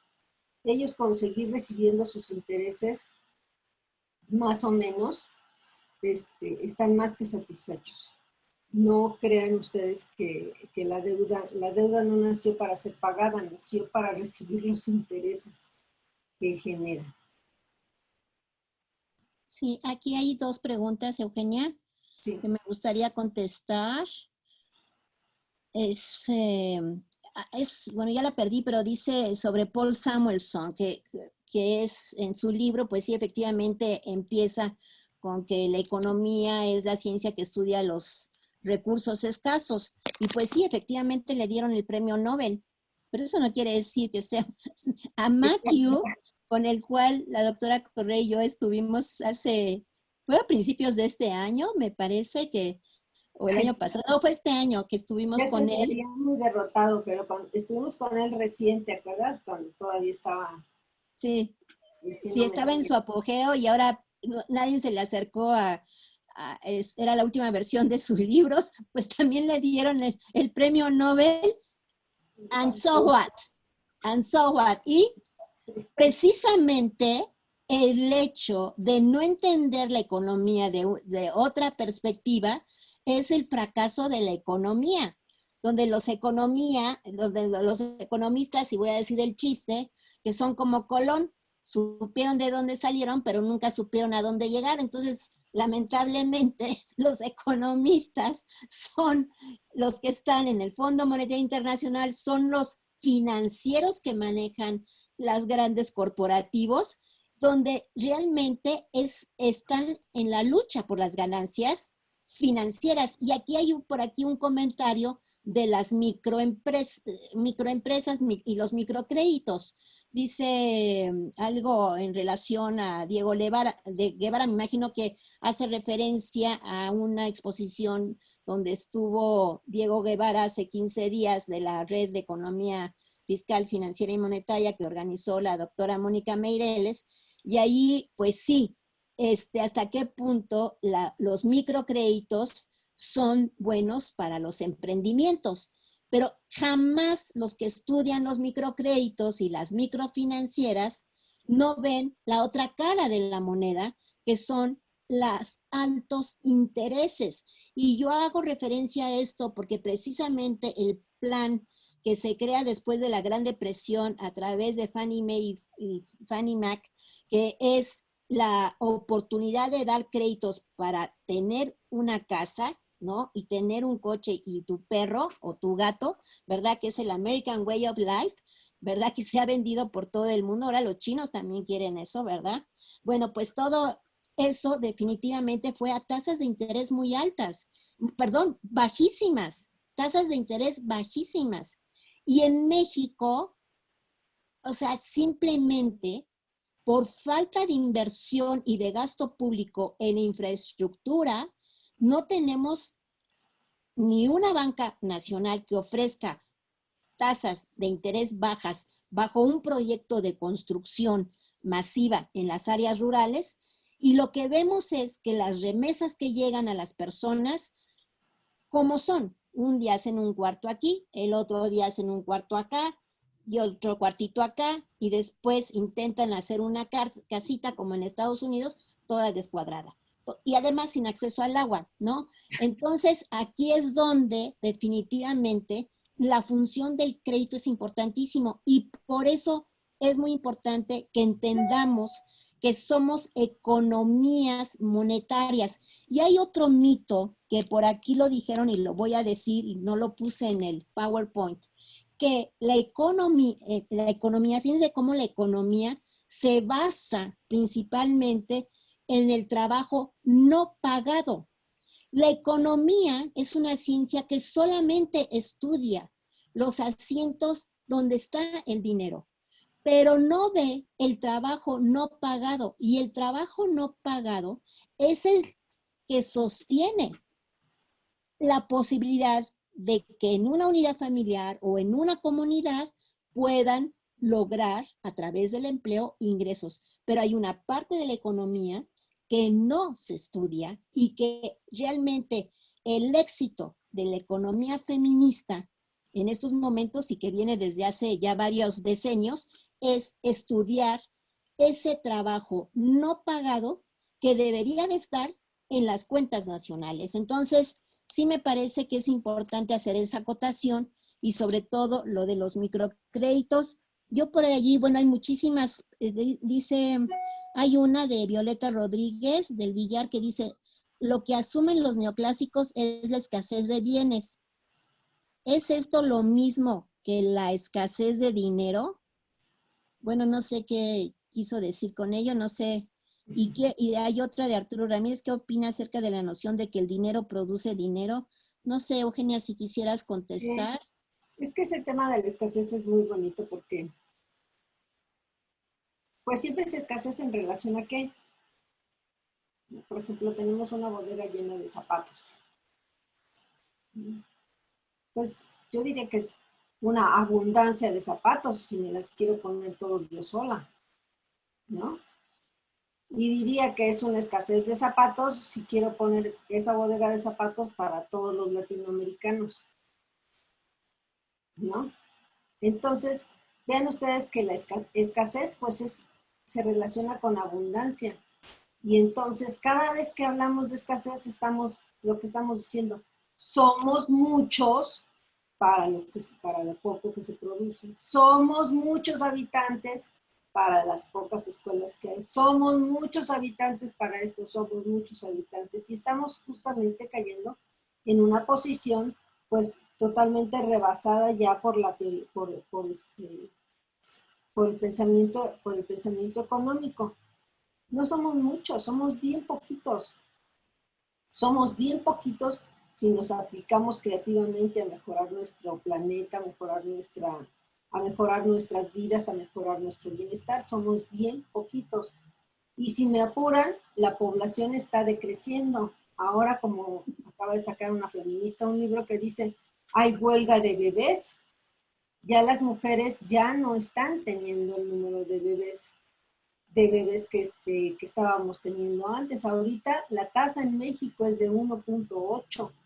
Niños que van a nacer de mujeres con edad de ser madres. Ya las mujeres ya no van a tener ni siquiera los suficientes hijos como para reponer la población que existe hoy en el planeta. A menos de que haya cambios fundamentales en la forma en que se organiza la producción, la vida, qué sé yo, ya el planeta no va a crecer en población, va a empezar a decrecer. La oferta de trabajo va a empezar a decrecer. Y enfrentarnos las grandes corporaciones a la posibilidad de que vaya decreciendo la población y vaya decreciendo, por lo tanto, la oferta de trabajadores que están afuera de las fábricas esperando conseguir trabajo a salarios miserables, se va a ir desapareciendo. Eso es lo que los tiene tan alterados y, por supuesto, salen con la robotización, ¿no? Que no necesariamente es un progreso científico ¿cómo les diré? Natural, sino justamente es creado por esa necesidad de sustituir a la fuerza de trabajo que al fin y al cabo también se enferma, que al fin y al cabo también a veces tiene problemas en su familia, a veces no puede ir, a veces tiene que llevar al niño al doctor, etcétera, etcétera. Entonces, se pretende que todos aquellos trabajos que puedan ser sustituidos por los robots, pues que bueno. Vean ustedes que entonces cada vez que vamos a decir que es una economía de la escasez, lo que estamos es diciendo conjuntamente que hay una sobreabundancia de oferta laboral, que hay una sobreabundancia de población consumidora, que hay una sobreabundancia de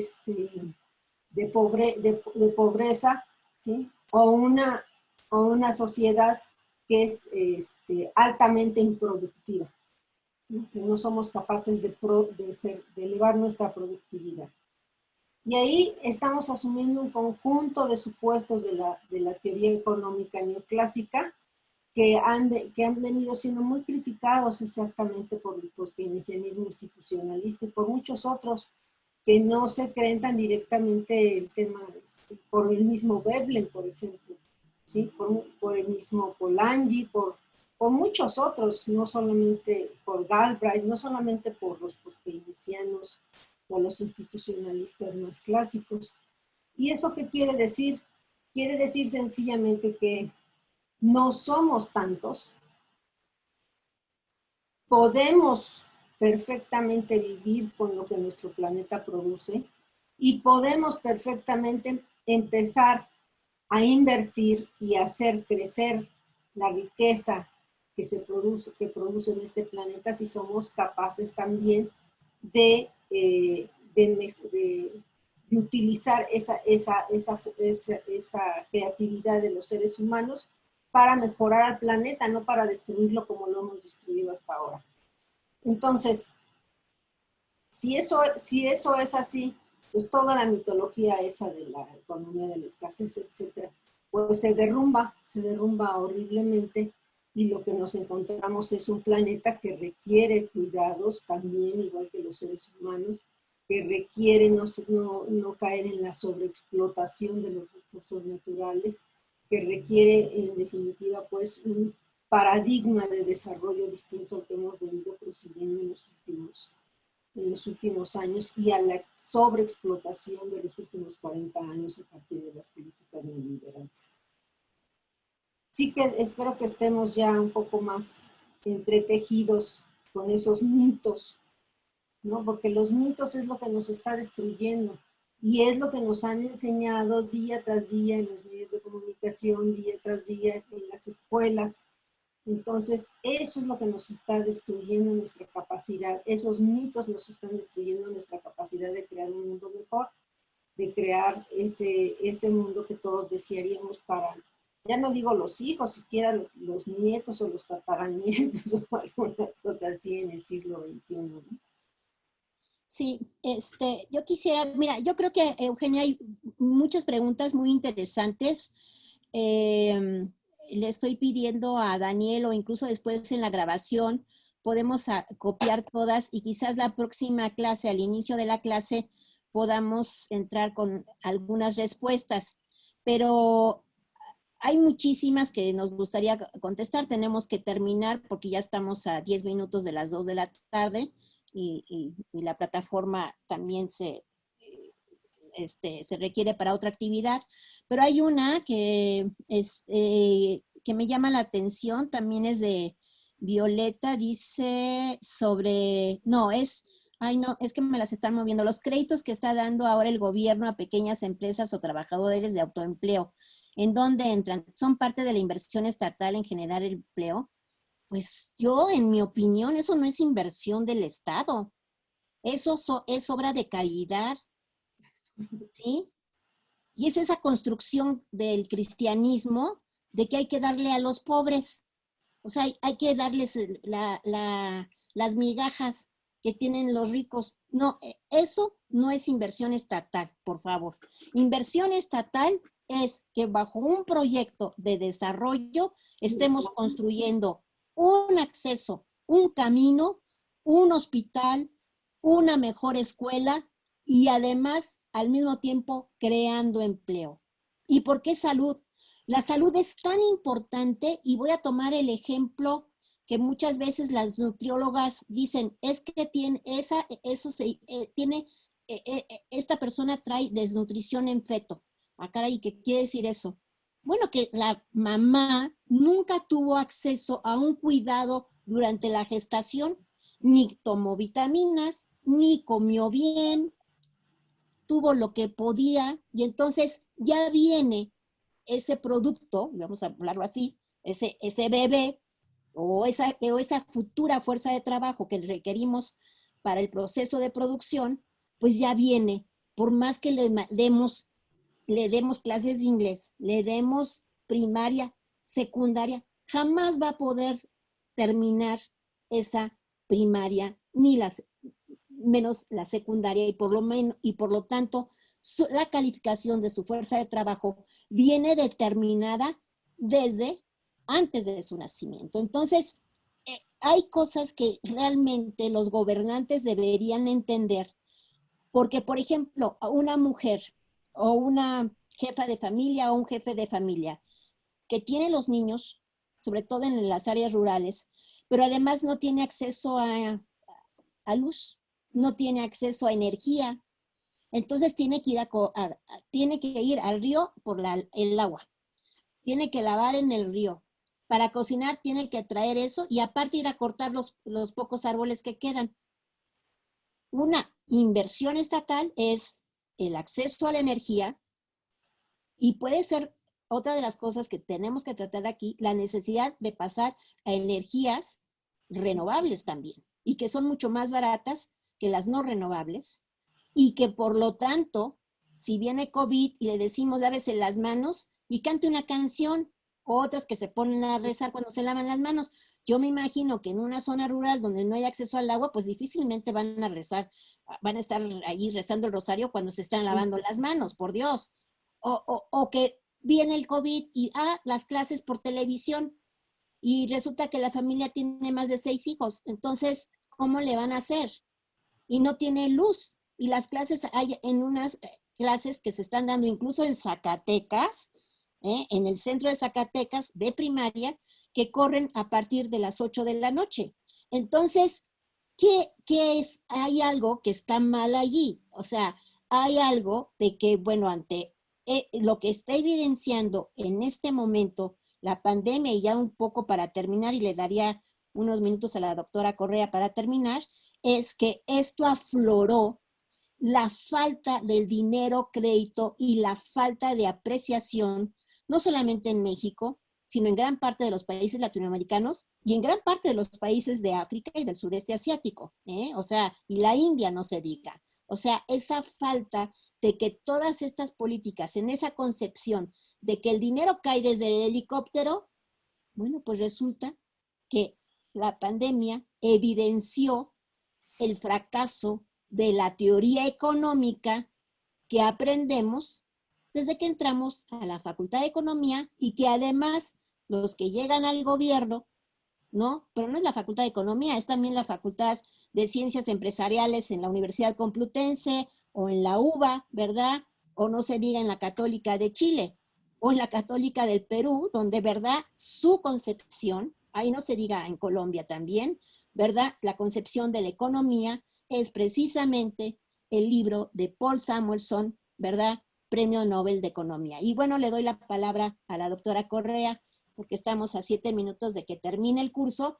Y bueno, pues los invitamos para la próxima vez. Eugenia, te paso el micrófono. Pues muy rápidamente, yo veo que hay muchos temas aquí que la gente está interesada, que si debo de comprar o no un coche, que si es el momento de invertir, que si, etcétera. Yo creo que vamos a dar algunas respuestas a las condiciones macroeconómicas y también microeconómicas en el sentido de entender los intereses de lo que son las familias, de lo que son las corporaciones, ¿sí?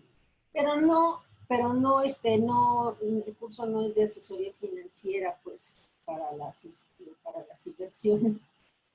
Y yo les diría que se fueran contratar un asesor más calificado que nosotros, porque todavía no se ha visto que nosotros, los asesores cobran y ya porque cobran puede que sí les den buenos consejos, nosotros lo estamos haciendo gratuitamente y no por dar un consejo financiero. La otra cosa que me parece muy importante, ¿sí? La única política contracíclica es una que realmente esté gastando dinero.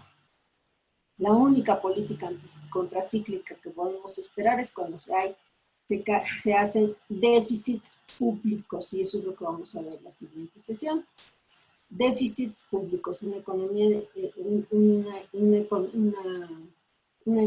que empieza a gastar. Si va a hacer lo mismo que pensaba hacer el año pasado el gobierno de México, pues eso estaba bien. Eso ya es parte del prediagnóstico de la situación económica. Ahora, frente a esta nueva situación económica, pues en definitiva se necesitan adicionar a eso muchas más políticas. O sea, teníamos que la ayuda para la tercera edad, ¿no? Muy bien, ni siquiera le digo pensiones porque no. Muy bien, sí, eso nos va a sacar, eso es una política contracíclica, ¿no? No lo es. Lo siento, pero no lo es. ¿Sí? Y lo vamos a ver un poquito más en la siguiente, justamente en la siguiente sesión. Deuda e inversiones públicas son el gran problema o la gran solución. Esa es nuestra siguiente sesión. Contamos con varias lecturas ahí también. Yo espero que no se sientan muy, ¿cómo se dice?, muy perdidos en las lecturas. Algunos de ustedes las van a entender, pues incluso será su segunda o tercera vez que lo leen, pero otros pues las van a encontrar complicadas porque pues el lenguaje de los economistas, como dice Alicia, muchas veces parece que lo hacemos para que nadie nos entienda. Entonces, yo lo que sí les digo es que intenten todos por igual, intenten leerlo, intenten aprender algo de ahí, una primera vuelta, y aquí en el curso pues trataremos de sacar adelante más dudas al respecto. ¿Sí? Vamos a discutir el tema de las pensiones también, porque no porque creamos que ha sido resuelto el problema, ni mucho menos, sino para tirar uno de los nuevos mitos pues, de las pensiones. Volvemos a lo mismo. Si hay que ahorrar para gastar, pues eso es el sistema de pensiones, ahorrar para gastar. ¿No es cierto? Hay que ahorrar para gastar. Y lo que estamos diciendo, eso es un mito. Hay que gastar para poder ahorrar. ¿Sí? La sociedad tiene que gastar, o sea, darle sostenimiento, sostén y soporte a todos los ciudadanos para que entonces sí puedan estos ahorrar. E incluso ahorros financieros, ¿por qué no? Entonces, eso lo vamos a ver la siguiente vez. Las reformas a la seguridad social fueron reformas financieras y por eso las vamos a ver. No son reformas a la seguridad social, son reformas al funcionamiento de los bancos, y por eso vamos a tener que incorporar acá. Y pues como ven, es un curso que esperamos que les sirva mucho, porque es para romper algunos mitos tan arraigados,